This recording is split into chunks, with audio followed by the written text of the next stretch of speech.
শিশুদের দেখলে মহানবী আগে সালাম দিতেন। শিশুদের সঙ্গে মহানবী হযরত মুহাম্মদ সাল্লাল্লাহু আলাইহি ওয়াসাল্লামের ব্যবহার ছিল স্নেহপূর্ণ, কোমল এবং বন্ধুত্ব সুলভ। নবীজির আচরণে শিশুদের সম্মান ও মর্যাদার বিষয়টি ছিল স্পষ্ট। ছোটদের চপলতায় তিনি কখনো অসন্তুষ্ট কিংবা বিরক্ত হতেন না। শিশুরা তার কাছে এলে নিজেদের দুঃখ কষ্ট ভুলে যেত, নিরাপদ ও সম্মানিত বোধ করত। রাসূলে খোদা শিশুদের সম্মানে কখনো কখনো দেরিতে নামাজের সেজদা থেকে উঠেছেন, আবার কখনো দ্রুত নামাজ শেষ করেছেন।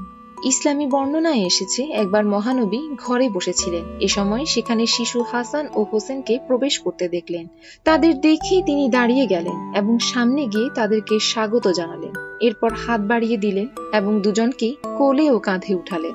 কাঁধে উঠিয়ে হাঁটতে শুরু করলেন তিনি, আর বললেন, তোমাদের ঘোড়া কতই না ভালো, তোমরাও ভালো ঘোড়সাওয়ার।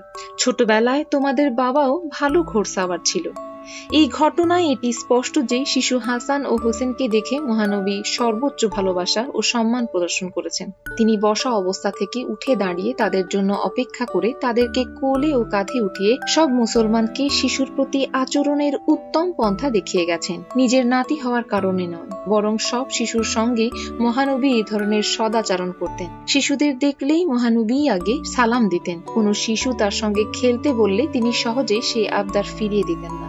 রাসূলে খোদা যখন কোনো সফর থেকে ফিরতেন তখন স্বাগত জানাতে শিশুদের ভিড় লেগে যেত। এ সময় নবীজি শিশুদেরকে আদর করে তাদের ধন্যবাদ দিতেন, কয়েকজনকে কোলে ও কাঁধে উঠাতেন। তার সাহাবীদেরকেও বলতেন বাকি শিশুদের কোলে ও কাঁধে নিতে। এ কারণে শিশুরাও মহানবীকে খুব ভালোবাসত। নিজের সন্তানদের পাশাপাশি অন্য শিশুদেরকে ভালোবাসা ও স্নেহ করা রাসূলের সুন্নাত।